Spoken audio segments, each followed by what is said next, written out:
Thank you for the invitation. I am super happy to be here today, and especially on the first edition of the meetup for this year. So I hope for everybody it's going to be a great year, and really looking forward to kicking off with you tonight.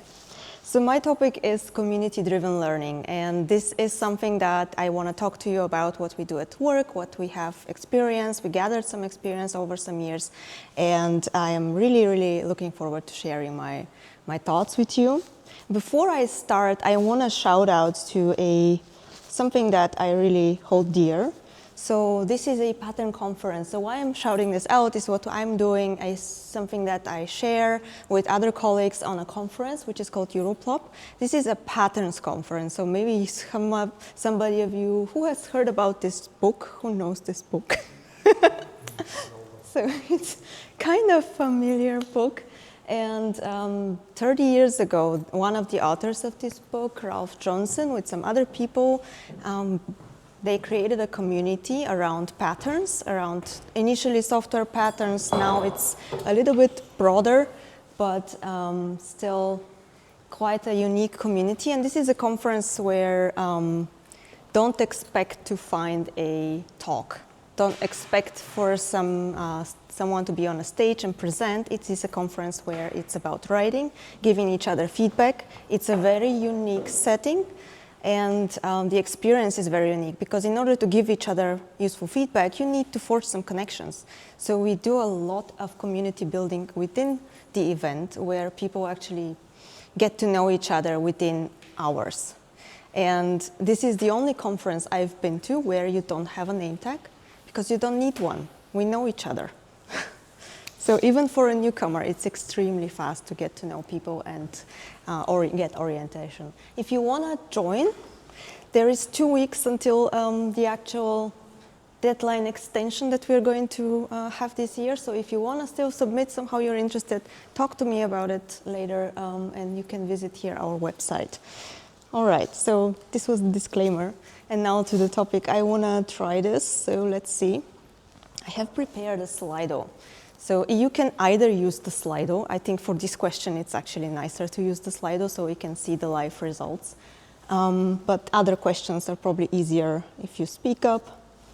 So to get us up to speed, how often do you share interesting knowledge with your colleagues, with people at work? How often does this happen for you? Let's see. Daily? Nice. Okay. Ooh, I like this. Let's see if we get more results. All right, so once a week or daily, it's still pretty often. This is amazing.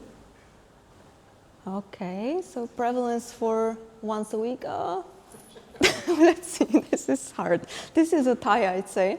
Yeah, so we do this very often. This is really nice. And who of you enjoys doing this? All right.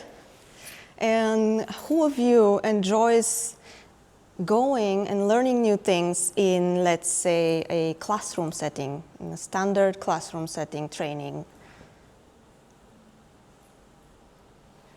Not so much. And some people who enjoys doing this in a meetup. So it's much more fun to do it in this way, right? So this is one of those things we actually wanted to leverage. Learning in a community is much more fun. It's stickier, it's easier, it's safer. So this is what we wanted to actually capture. All right. Now to a more tricky question. Why should we share knowledge? So this one is you don't have to type, you can just shout out. So, but you can as well type if you want to. So, any thoughts? Yes? To some other people that we are involved in the work, we are very successful at doing our job. All right, that's a good one. Yes? In my team, we do have this kind of calls that we call brainstorm, during which we actually exchange this kind of new ideas in order to understand how we are going to develop our teamwork and also to define new strategies for development of the whole company. Yeah. So, for example, it was like a huge brainstorm in the team when we were deciding on how to like increase our income, taking into consideration that we work with most of the clients on the market already. So Wow. that's why. That's cool. So it sounds a bit like getting to an alignment, getting together around the same ideas, sharing our ideas. Cool. When you explain other people what you know, you understand it better for yourself. Yes, exactly. So you learn a lot. We actually had that feedback from one of our people who shared a story. They wanted to learn MongoDB, so they didn't find anyone who could teach them. So they created a learning session about MongoDB themselves, and then they shared the experience. This was like one of the most teaching experiences that they had because they had to teach others, right? Yeah, that's amazing reason. There is many reasons. Any reason not to? And you're insecure. Yes. So there is a point to that, absolutely. So, yes. Not to create a competitive atmosphere between you. Yeah. All right. So there is different reasons for sharing, not sharing sometimes. I want to speak about one reason to share, and it's a pretty well now established idea that autonomy is a good thing. Like, it's a good thing personally to have some personal autonomy to make your own decisions, but it's also good for business because you can then hand out substantial amount of work to autonomous units, teams, people that can do that work without much control. So autonomy is a good thing. It's something that we'd like to have in our work environment. And in order to have autonomy, we need to be able to make decisions. And not only a limited amount of people, but also many people need to be able to make those decisions, those sometimes tough decisions. And for these decisions, we need to be sharing information, we need to be sharing knowledge so that we can make those decisions. We need to make them in an informed way. And in the past, how usually, or not in the past, also in the present, there is plenty of companies that operate in a hierarchical, very ivory tower-like approach where decisions are being made from the top and trickle down towards the bottom. This is a very classical structure, but it is quite inefficient. So we would really love to bring those towers down. And to bring those towers down, we need to increase understanding. We need to transfer knowledge to everybody so that people are able to make their informed decisions. So to have real autonomy, we need to be able to make decisions without asking permission first. And to do that, we need enough understanding. And this is why we need knowledge sharing. We need to be flowing the knowledge that we have. A little bit now to a little more specific context that I'm in. So I work in a company that's called GfK, and we have about, now we have been bought by a company called Nielsen IQ, and now we are in a bigger scale, but the experience I'm talking about started at the time when we were at GfK with 8,000 employees, and 600 of them were in the tech world, in the tech area of the company. And what we do is big data research, basically, or processing in market research. And what I mean by that is we take data from shops around the world on what they sell in a certain amount of time. We do our processing, we do a lot of insights, data science, etc., and we sell those insights to clients like manufacturers, companies that are interested in what's the product doing in different markets in the world. And we do safe, but we are agile, so there is a pain point there, so if you want to speak about it later, I'm totally open about that. I'm mentioning this because I am going to come back to it later when it is about how we implement what we do, so it plays a little bit of a role there. And a disclaimer here, this is a story, not a recipe. So don't look for exact solution replications, so your context might be quite different. You will be facing your unique problems, but I feel there is enough inspiration here, you can get some ideas. All right, the story. So it started with COVID. So 5 years ago, we had that transforming experience. I think everybody around the globe had the same problem that we were suddenly in a space where we had to do our work completely online from home. And we learned a lot of new things over those 5 years. And I remember those memes here around how do you prepare for a Zoom call? What kind of working environment did you have? And I chose a picture here because it resembles a lot my situation.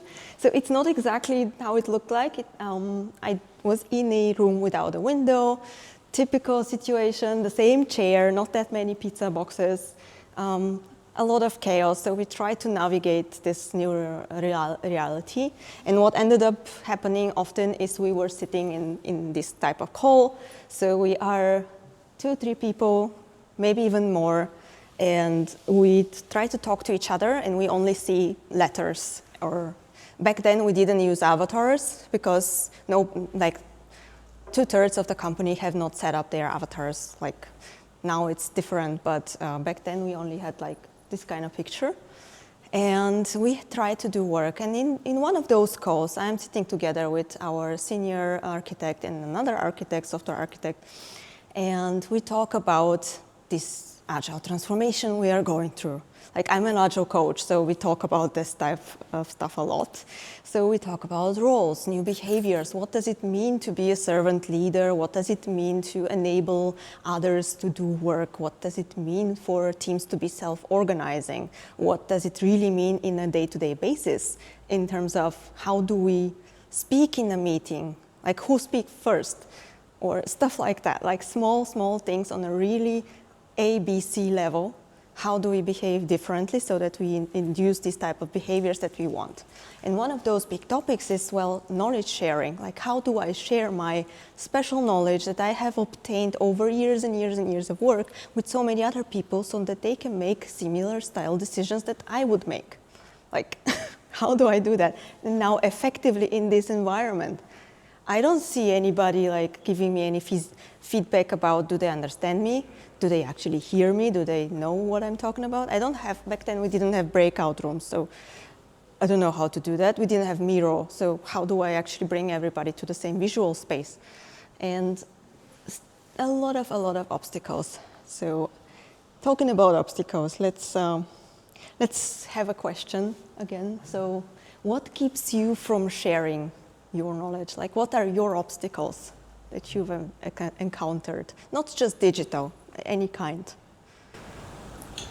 You are not sure that you're an expert in some kind of knowledge. Like for example, you're lit from somewhere, but you are not aware of only specific features of this knowledge.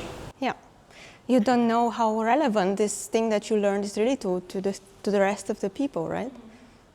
You don't know if you have something to say. Say language. Language. Oh, a big one.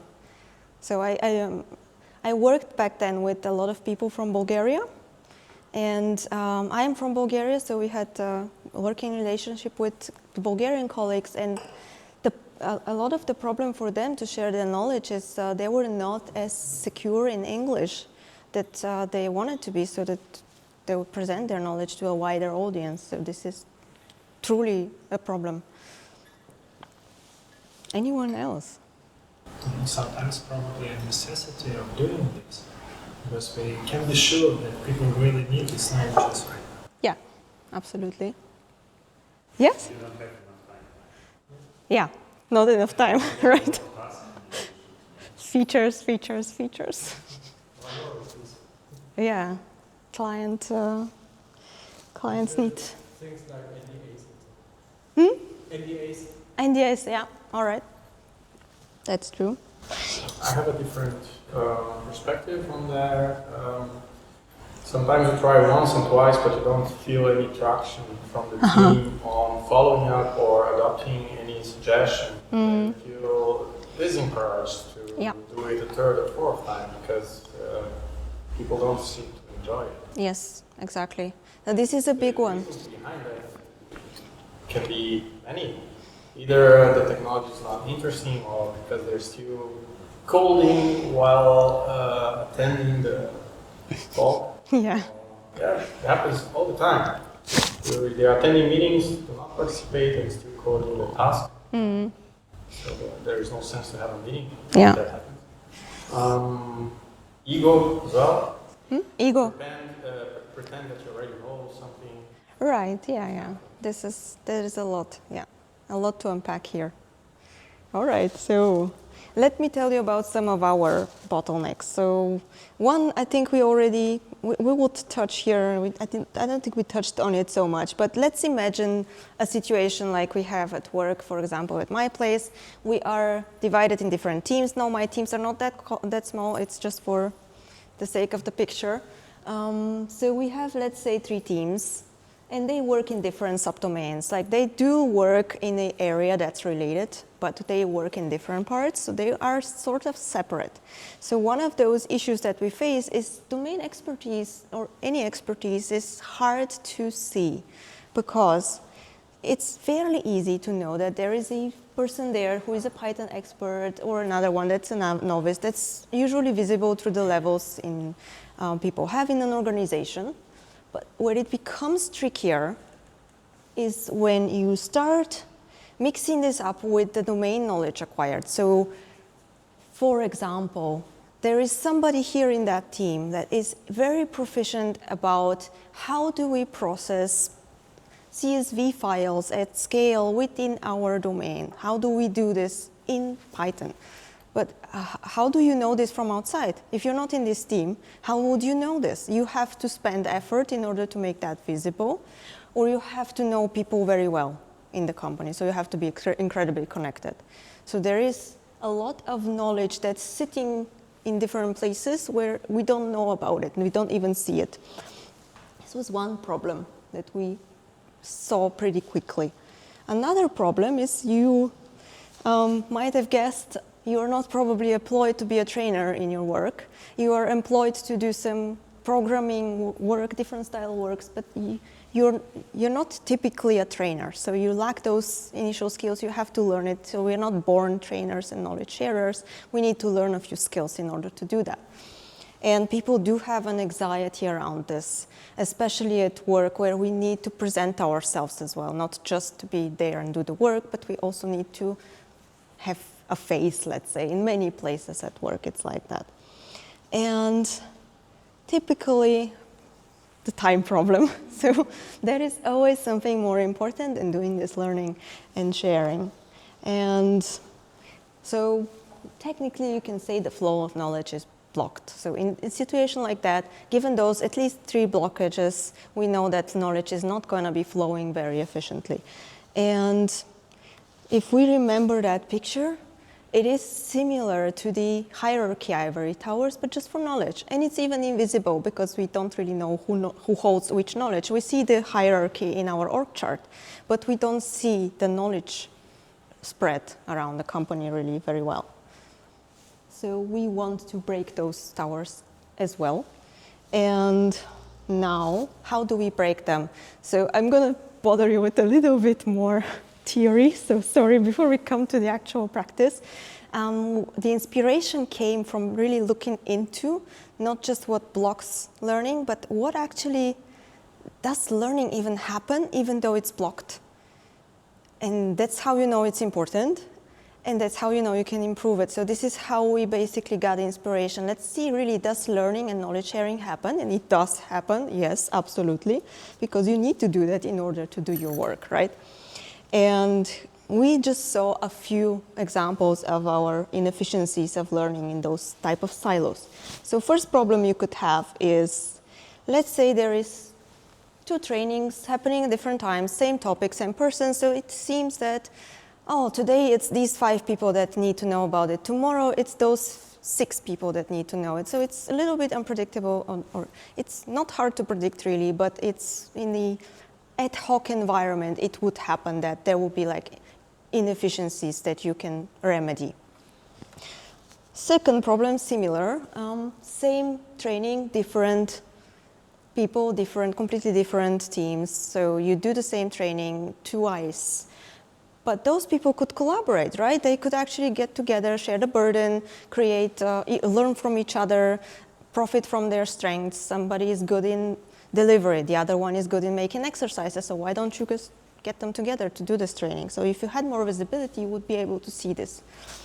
And a third problem that we wanted to tackle is this person over there has some very specific knowledge that is always asked by somebody to give some knowledge training, knowledge sharing. So why don't we just have a system where it's easy for people to come forward and say, I want to be a co-trainer for this session, I want to help you. And next time I'm going to run this. So it's easy to get on board and become a trainer as well for this very specialized topic. Why not? And then this person can become a trainer in their own right on this topic. So we see that that knowledge sharing is blocked, but it's a very human thing. It still happens in an environment where it's blocked because it's valuable, because it's human to share. We want to share knowledge. We come here to share knowledge, to learn from each other, right? We come here voluntarily. Nobody's paying us. But what does it mean? So if it's not a people problem, then it's a systemic problem. And this is good news because systems are easier to change than people. So it's actually easier to bring change in a system than it is to bring change in a person. So maybe you know this from experience, even though it's notoriously hard to change some systems. But what you can do, there is some stuff you can do to change it. Okay. So how do we now solve this? We have two main things that we do. We want to ensure flow of knowledge, and on the other hand, we want to ensure that the knowledge that flows is also sticking. So it's not just a session where somebody is coming with slides and just talking and talking, and then it's over and we don't learn anything. We just waste the time that we had. So we want to reach those two goals. How do we do this? So first aspect is we make it community driven. So the community decides on the topics. There is no central authority that tells you this month we learn these skills. Next month we learn those skills. This is within our company goals. This is only acceptable knowledge that we need to be sharing. There is nothing like that. So we create a space, so we let people come forward. We create an event basically where we say, hey, you can share your learning needs. What do I want to learn about today, tomorrow? And on the other hand, you can offer, like, I want to teach that. So this kind of solves the problem that you might not know that your topic is interested if somebody is requesting it, right? So it's probably interesting. Or you can offer to share your knowledge. And after initial period of time, we ask the same community to vote on the proposed topics. So we have a complete community decision on which topics are prioritized, which topics we can actually do on the event that we schedule. So it's a completely community-driven activity, and it's not that senior people don't have a say and don't determine anything. They are also often people who suggest sessions and come forward with sessions and share those sessions. So it's not like you don't have any control if you're like in a hierarchy and you're worried that people are going to start sharing stuff that doesn't matter to the company, no. But we do get that question a lot, so it's a tricky one. And the second thing is I took a quote from a talk by Michael Plöth, which is called Enable the Enablers. So this is the second thing that we do. So we notice that it's not easy for people to share knowledge. It's not an inborn ability to share knowledge. So we want to enable them. We want to give them those skills. We'd like to help them. We'd like to make it easy for people to do it. So this is the second pillar. Community-driven is one, and the second point is help them, make it super easy. And let me tell you how we do this. Technically, we organize in PIs. So we follow SAFE. This means that every 4 sprints we have an innovation and planning sprint. This is 2 weeks in which we do technically learning and innovation, mostly learning and planning. But this offered for us a place to put a 2-day event where we can facilitate knowledge sharing like that. And the highlights of this are 2-day event. We have interactive workshops and some talks that are also quite interactive. It's fully remote. We help people network. and community-driven, and we do have an enabling team that's basically running the whole thing, helping everyone that comes forward that wants to do knowledge sharing. We are the agile coaches in our program, basically. We started within the program, so we were agile coaches. We were very well connected, so we were also kind of knowledgeable in what kind of topics are interesting, and we worked together with the former software architects to basically figure out how to do this. And the whole mantra of this is, And the whole mantra of this is to enable people to come forward.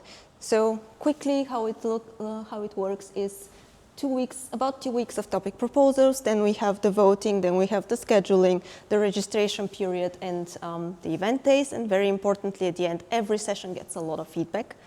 So this is a way for us to ensure that we do have a lot of, hey, this session was great, the other session was so-so, you can improve here and there. So we gather both quantitative and qualitative feedback on the sessions. And we have gathered quite a lot of data on this stuff, so it's very interesting to look at this. And the whole basic idea is to reduce the energy cost of virtue. So if you want people to do something that you want them to do, make it easy. Make it really easy and help them to do it. So what it means, we upskill people to become trainers. We basically say, hey, we know how to facilitate. We have some trainers within our ranks. We do a session, for example, which is train-the-trainer. And then we talk to people, hey, I did a session on train-the-trainer. I can help you with that training session. Oh, yeah, sure. Help me, please. Let's do it together. So it's really, really easy to get people to come forward to you when they know that you can help them and you offer that help. So we facilitate also, every session gets one of us as a facilitator. Like in a normal conference, you will get somebody that is going to help you with the technical parts, somebody that's going to help you get oriented. We do icebreakers, we do breakout room facilitation, all kinds of things. We give feedback to everyone, of course, on their slides. We create some exercises sometimes. So we do a lot of this stuff to reduce the cognitive load of people, basically. And we do elevate what people do in this community-driven learning as knowledge becomes some sort of a first-class citizen because, for example, to incentivize sharing, one year we said, okay, well, let's start doing awards. We had such a tremendous amount of sessions, and we gathered so much data around feedback around those sessions. So let's try to figure out which were the best sessions and give them some awards. And we created an event. We called senior management, hey, would you like to be somebody that's going to give out awards? And we created our mini Oscars. So basically everybody came and was super hyped up and happy to get an award, etc. So it was a small, cute event for everyone.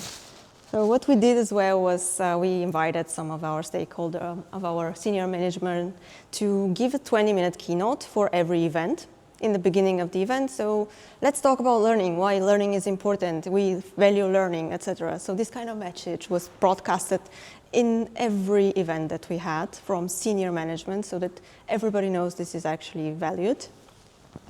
We gave out badges and to trainers, to participants, etc. So a lot of small things to just make it fun.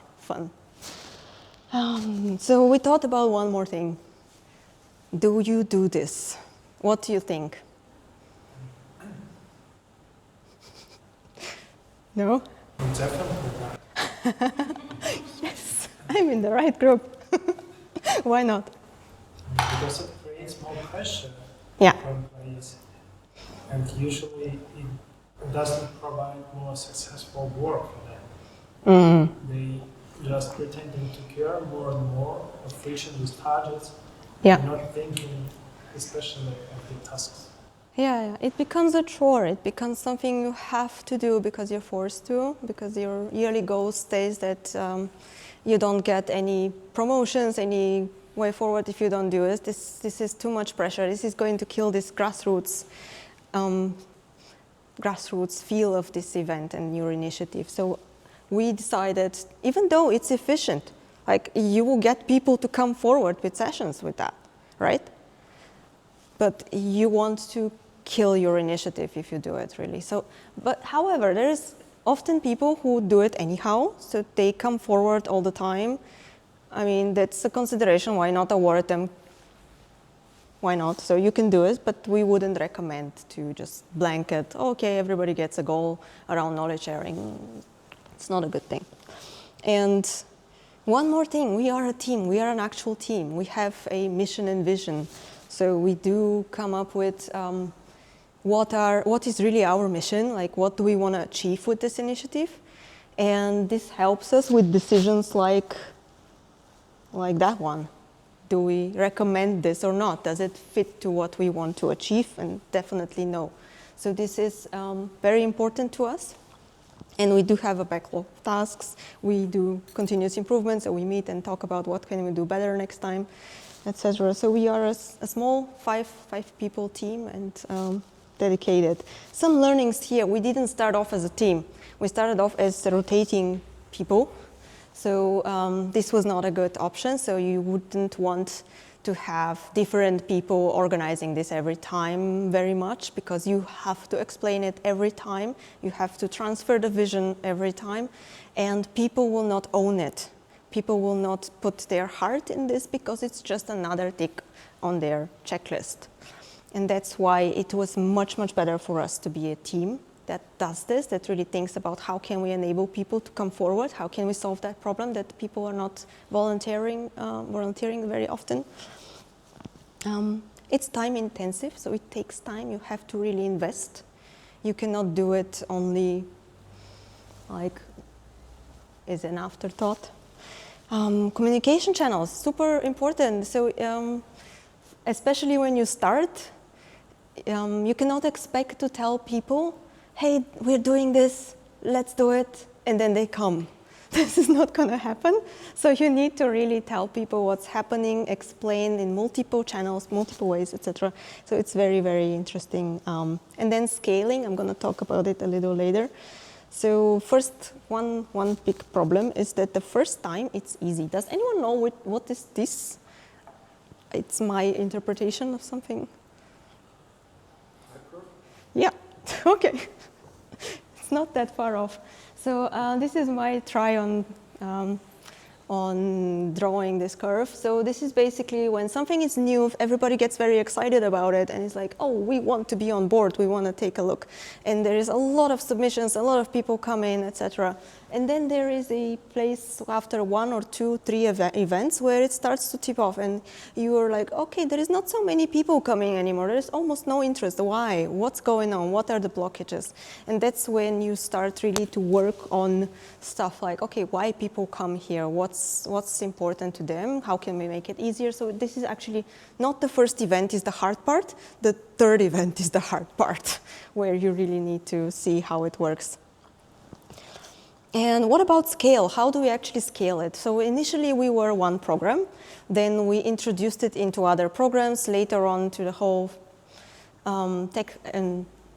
tech organization, which was about a few hundred people, so 600, maybe not the whole 600, but of course a little bit less because not everybody was able to attend those events at the same time.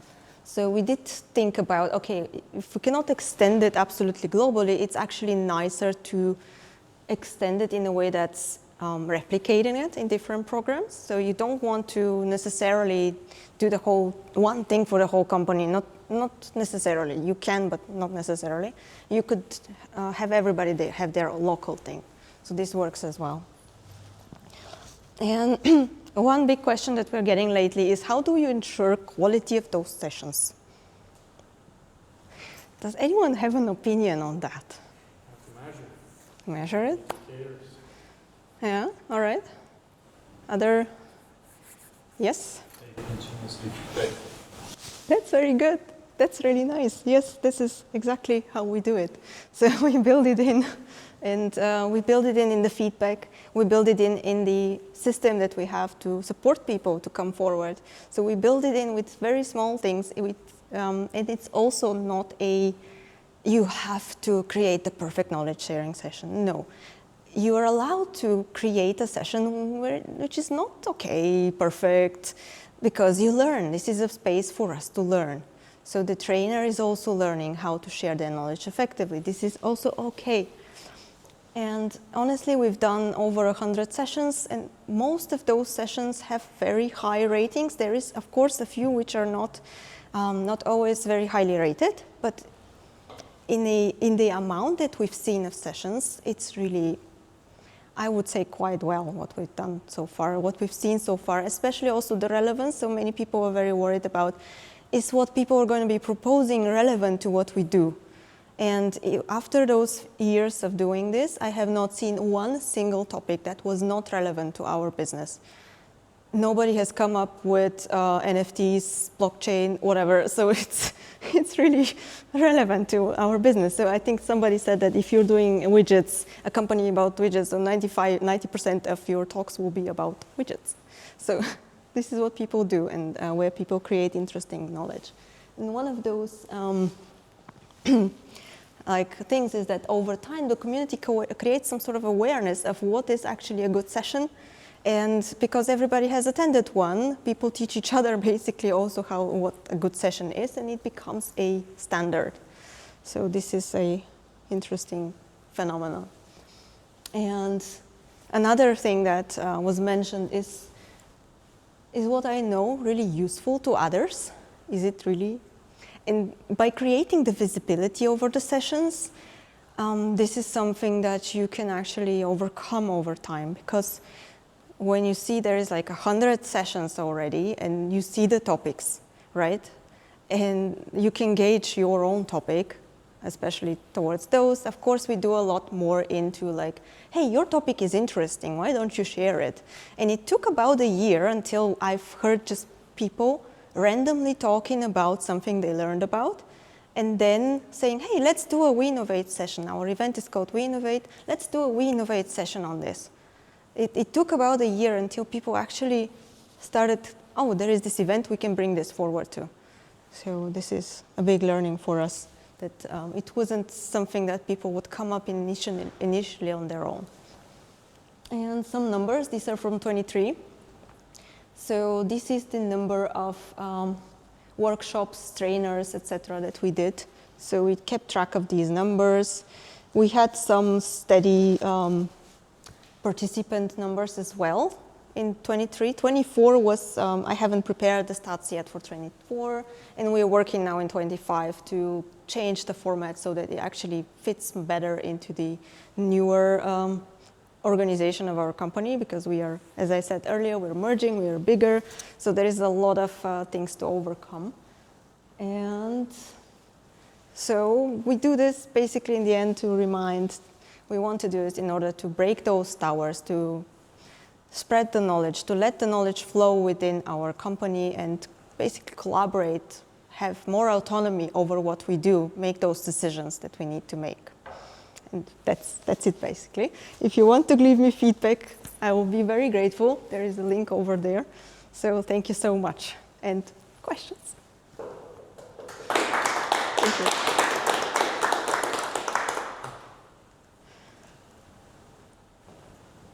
Questions? Yes. Question. If a person wants to present something for the first time, Yeah. he overcome himself or herself and present it,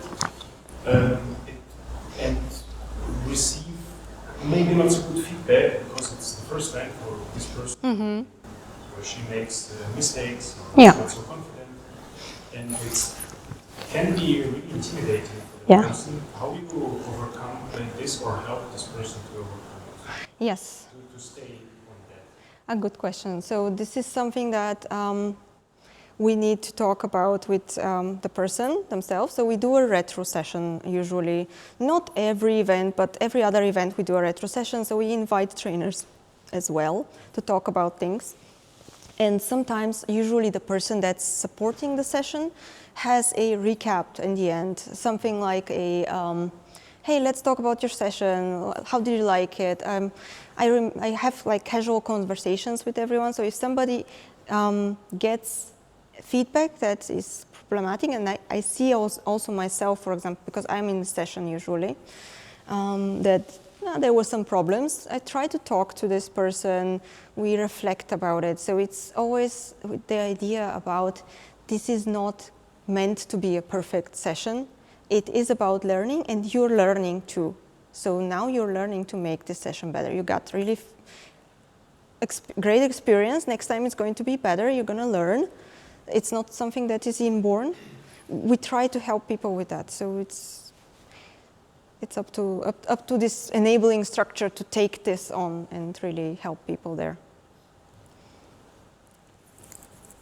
Other questions? All right, let's get to the... Thank you for your beautiful talk. Thank you. Thank you. So now off to the drinks, I guess. Thank you.